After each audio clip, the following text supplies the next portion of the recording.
Bismillahirrahmanirrahim. Assalamualaikum warahmatullahi wabarakatuh.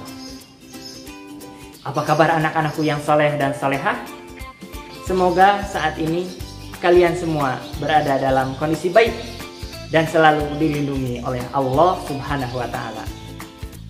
Dalam situasi pandemi saat ini, tidak lupa untuk selalu menjaga dan mematuhi protokol kesehatan seperti melaksanakan 5M, yaitu memakai masker, mencuci tangan dengan sabun, menjaga jarak dengan orang lain, menjauhi kerumunan, serta membatasi mobilisasi dan interaksi. Sebelum kita mengawali pembelajaran hari ini, alangkah lebih baiknya kita berdoa terlebih dahulu. Bismillahirrahmanirrahim. Allahumma inni as'aluka ilman nafi'an wa rizqan thayyiban wa amalan mutaqabbalan. Amin. Anak-anakku yang soleh dan soleha, dalam video pembelajaran hari ini kita akan membahas materi Aku Cinta Rasulullah dengan submateri kisah teladan Nabi Zulkifli alaihi salam. Semoga dengan menyimak video pembelajaran hari ini kalian dapat memahami dan menceritakan kembali kisah teladan Nabi Zulkifli alaihissalam serta dapat menerapkan keteladanannya dalam kehidupan sehari-hari. Mari kita simak kisah keteladanannya.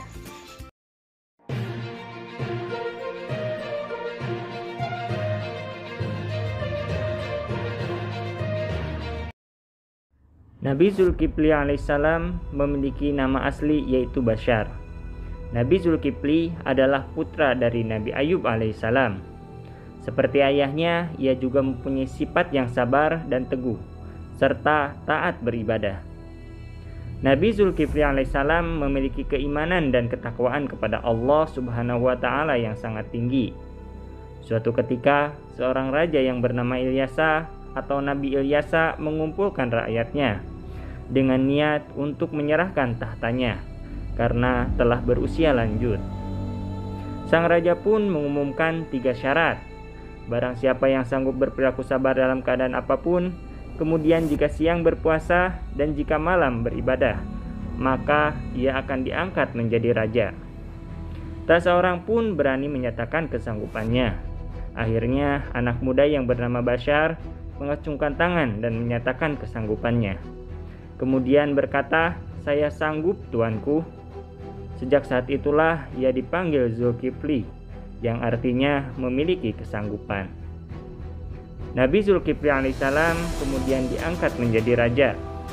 Pada masa kepemimpinannya, ia berjanji kepada rakyatnya untuk menjadi hakim adil dan orang yang sabar. Di waktu malam ia beribadah, dan di waktu siang dia berpuasa. Ia melakukan sholat 100 kali dalam sehari. Tidurnya di waktu malam pun hanya sebentar. Keteguhan hati Nabi Zulkifli alaihissalam membuat iblis tidak senang.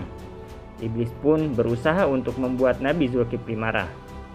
Iblis menyamar menjadi seorang laki-laki tua dan mengadu kepada Nabi Zulkifli bahwa dia telah dianiaya. Akhirnya Nabi Zulkifli menyuruhnya untuk datang ke persidangan. Akan tetapi pada waktu persidangan, laki-laki tua jelmaan iblis tersebut sengaja tidak kunjung datang. Namun ketika Nabi Zulkifli istirahat, laki-laki tua tersebut datang lagi dan kembali mengadukan nasibnya. Nabi Zulkifli pun memerintahkan kembali laki-laki tua tersebut untuk datang pada persidangan. Setelah itu, Nabi Zulkifli memerintahkan pengawal untuk melarang siapa saja mengganggunya ketika istirahat. Para pengawal pun memperkuat penjagaannya. Akan tetapi, laki-laki tua tersebut kembali berhasil menyelinap masuk. Akhirnya, para pengawal pun sadar bahwa ia bukanlah manusia biasa. Godaan iblis untuk membuat Nabi Zulkifli marah ternyata tidak berhasil. Akan tetapi, kesabaran Nabi Zulkifli kembali diuji dengan keengganan rakyatnya untuk memerintahkan untuk maju ke medan perang. Rupanya rakyatnya takut mati, sehingga tidak mau berperang. Mereka akan ikut berperang jika Nabi Zulkifli menjamin keselamatan mereka. Akhirnya, Nabi Zulkifli pun berdoa untuk keselamatan rakyatnya. Allah pun mengabulkan doa Nabi Zulkifli, sehingga tidak ada satupun rakyatnya yang mati ketika berperang. Setelah itu, Nabi Zulkifli pun senantiasa memimpin rakyatnya dengan adil, dan hingga wafatnya, Nabi Zulkifli tetap memegang teguh janjinya. Bismillahirrahmanirrahim. Wa Ismaila wa Idrisa wa Dzalkifl kullum minas sabirin. Dan ingatlah kisah Ismail, Idris, dan Zulkifli. Mereka semua termasuk orang-orang yang sabar. Wa adkhalnahum fi rahmatina innahum minas salihin. Dan kami masukkan mereka ke dalam rahmat kami. Sungguh mereka termasuk orang-orang yang soleh. Quran Surat Al-Anbiya ayat 85-86. Itulah kisah keteladanan Nabi Zulkifli alaihissalam. Ada banyak keteladanan yang dapat kita ambil dari kisah tersebut.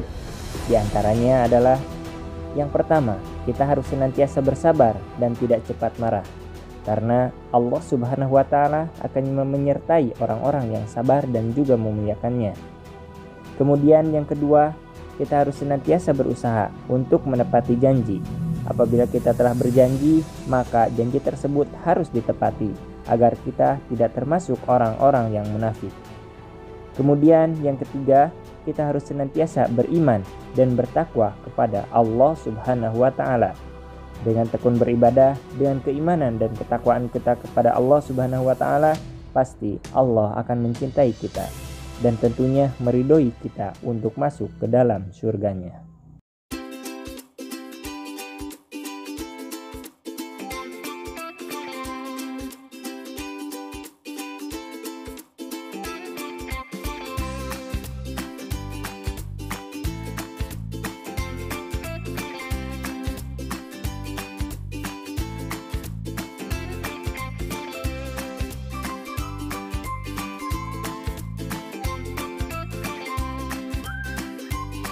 Alhamdulillahirrabbilalamin. Demikianlah pembelajaran kita hari ini. Semoga apa yang telah kita pelajari bisa bermanfaat dan bisa diamalkan dalam kehidupan sehari-hari. Hasbunallah wa ni'mal wakil, ni'mal maula wa ni'man nasir. Wassalamualaikum warahmatullahi wabarakatuh.